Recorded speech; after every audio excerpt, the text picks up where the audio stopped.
we need to stop running these big deficits. We can't run the economy so hot that we're going to overcome 6.5% of GDP deficits. It's not going to happen. I think the big news today is still what we saw on Friday when Moody's dropped the rating on U.S. debt.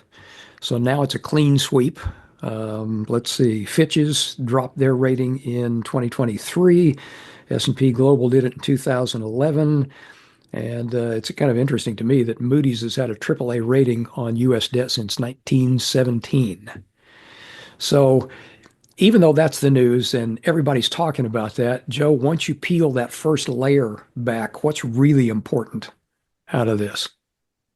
Well, the rating change by Moody's, I don't think is important. I mean, look, S&P did this in 2011, 14 years ago, and so Moody's is just finally getting around to it.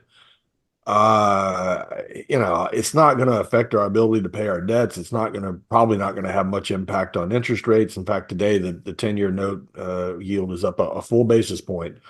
So it's not having any impact there. I think it does maybe have some psychological impact on private investors. I don't think it has any impact on official investors, central banks and so forth. They're still going to buy treasuries. Maybe it has some effect on private investors, but even there, I'm just not sure.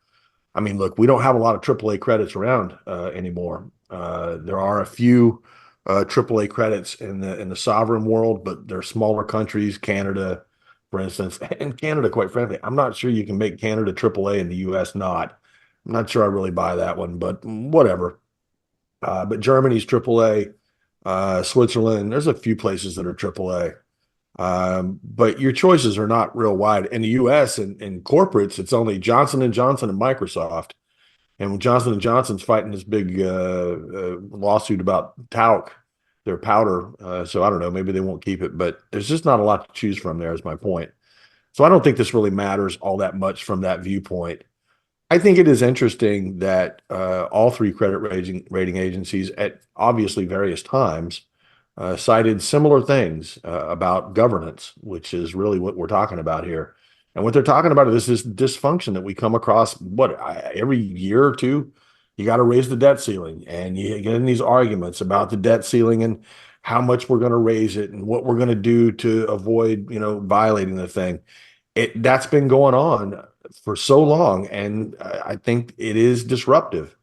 And it's not the way to make policy, for God's sakes, rather than doing this on an emergency basis and you got to pass one of these giant bills to do everything, why doesn't Congress just do their job and actually come up with their budgets? That's the way this used to be done back in the day, was you had a budget for each department and you went through the thing and each department got passed through Congress and you had an actual budget. And now they do it in these big omnibus bills. Nobody knows what the hell is in it. That's how they sneak stuff in that nobody really wants. And so I would just say that, as a citizen, I would really like to see Congress do its job. And they're not doing it and haven't been doing it for decades, 2 decades at least.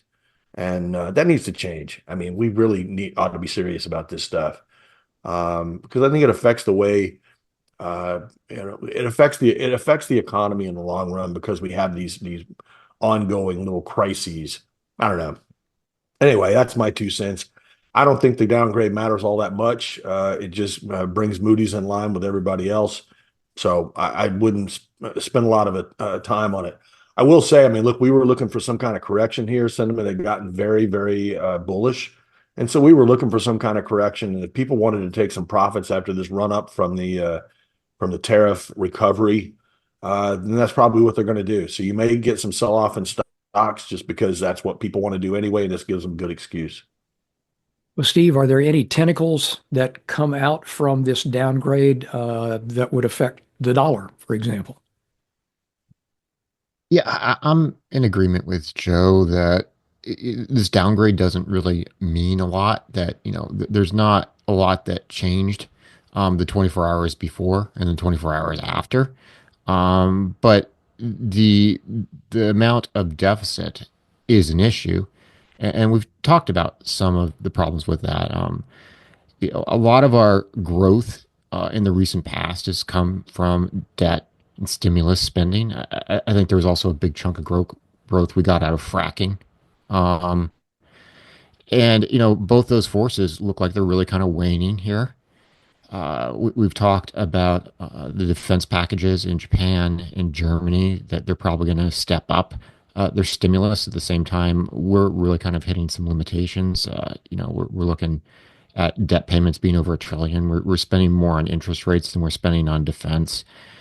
There's certainly this, we've also talked about this move by the Trump administration, that the Moran plan has this idea that allies will basically kind of be forced to buy treasuries and support the debt, and this view that we can tackle the trade deficit without coupling it with debt, where debt really is very integral. We really have a bit of a global model here where countries sell us goods and we sell them debt, and if you don't really tackle that, you're going to have trouble tackling the deficit. None of that's really changed, but I think it all adds up to just reinforcing some themes we've been talking about. We've been talking about a secular, more inflationary age, with rates more likely to be going up, and this just kind of reconfirms that.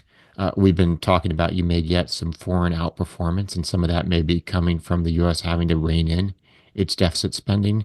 I've compared it a bit to a heroin addict trying to start getting off heroin. It's not going to feel good at first, even if it's good for you. And the Europeans are at a point where, as Joe mentioned, Germany has a nice credit rating. Well, they're going to go and spend over $1 trillion on debt and stuff. It's going to be a positive for their economies, and that should create some more relative growth over there than here. So I think there's some themes here that matter and kind of go into why we have a little bit more of an inflationary view, why we think that the dollar could be coming down, why we think there could be some relative performance overseas. And I think this just all kind of just reinforces those themes we've been talking about. So, Joe, could it be a while until we see a true effect from this? Or do you think it's going to continue to be kind of a non-event? It's a non-event. I don't think it matters. It really doesn't. I mean, I think that in the long run, we need to get our fiscal house in order because, and this is not my views on this really are not driven by some ideological thing. I mean, listen, well, see, I guess it is. I mean, what I'm saying is that really the problem here is the spending. Let's be honest about this. I mean, we need to look at what the government is spending money on, and it's the spending that's the problem. The actual debt load that we have, because we have a lot of assets in the United States. If we look at a debt to equity kind of ratio, if you want to think about it that way, we're not in terrible shape here. The United States is a very wealthy place, but it's the spending. And this idea that we're going to continue to run these deficits. I saw Besson on TV yesterday, and he made some comment. I mean, look, we're running a 6.5% of GDP deficit. It's a huge number. And he made this comment kind of offhandedly. He said, well, all we have to do is grow the economy faster than the debt. And I thought, Jesus Christ, man, you're talking about trying to grow the economy at greater than 6.5% nominal growth? You're going to get inflation through the roof if you do that. You can't do it. It just doesn't make any sense. So I think there are some, I'll put it this way, if we're looking 10 years out, then I think the debt matters. I think the spending matters. I think how we're running the economy matters. If we're looking over the next year, I don't know nobody knows what this is going to mean. It doesn't mean anything. But over the next 10 years, 15 years, 20 years, you got to think out a little bit long term here. What we're doing right now, what we've been doing since COVID, the amount of spending and the deficits that we've been running is just not sustainable.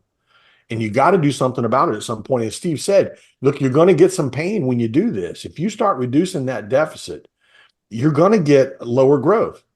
But it's a question of, and remember the piece this week, I wrote a couple of different times. I said, we're going to get lower growth out of this when the president and the administration, I don't even say the president, the administration and his entire economic team, they seem to want to be trying to control everything. And they're trying to direct investment in ways that they think are going to be beneficial, I suppose. But, the history of government directed investment is not good. And that goes back to the Biden administration, too, with the CHIPS Act and the Inflation Reduction Act. The CHIPS Act, man, we made this big bet on Intel. Why the hell did we bet on Intel? That doesn't look like it's working out too well. My point is that if we're going to spend money, we need to be wise about it. And we need to stop running these big deficits. We can't run the economy so hot that we're going to overcome 6.5% of GDP deficits. It's not going to happen. Inflation to be a lot higher than it was even during the Biden administration. So listen, I don't know in the short term what this means, but what Steve said was you got to take some short term pain. I think what the administration is doing in a lot of ways, and this again, it's not about Republican versus Democrat. This is just about the way the government's been run really since 2020. It seems like that they're looking for short term, you know, not pain, short term gain, short term, I don't know, numbness in a way. But you're going to get long term pain. Why not take the pain up front and get the long term gain? That's what we ought to be doing. Cut the spending now, get it done, get it over with.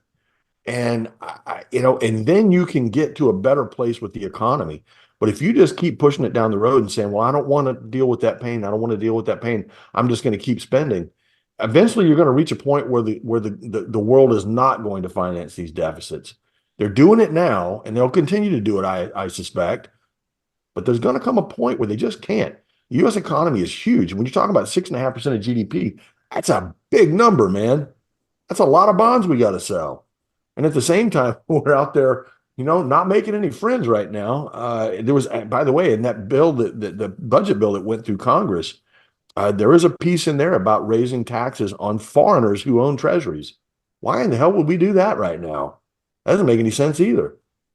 Look, yeah, it doesn't matter in the short term, but what we're doing, from a fiscal standpoint, matters in the long run, and we need to fix it. And I don't see it happening right now. It's not going to happen. So we'll see where this goes over the next few years. Obviously, we've got 3 years and change left of this Trump administration. We'll see what they do. They came in talking about wanting to cut the deficit. Bessent said his 3-3-3 plan, right? 3%, 3%, get the deficit to 3% of GDP was one of those threes. We're not even close. Good Lord. The bill they're trying to pass through Congress right now makes it worse. You're not going to get there from here. I don't know. It's not our job to make policy. Fortunately, I don't have to make these big decisions. So we'll just try to continue to invest around it. That's what we have to do. And I think we do have a good plan. So we'll stick to it. Absolutely interesting times. If you'd like help with your portfolio, let us know. Info@alhambrapartners.com.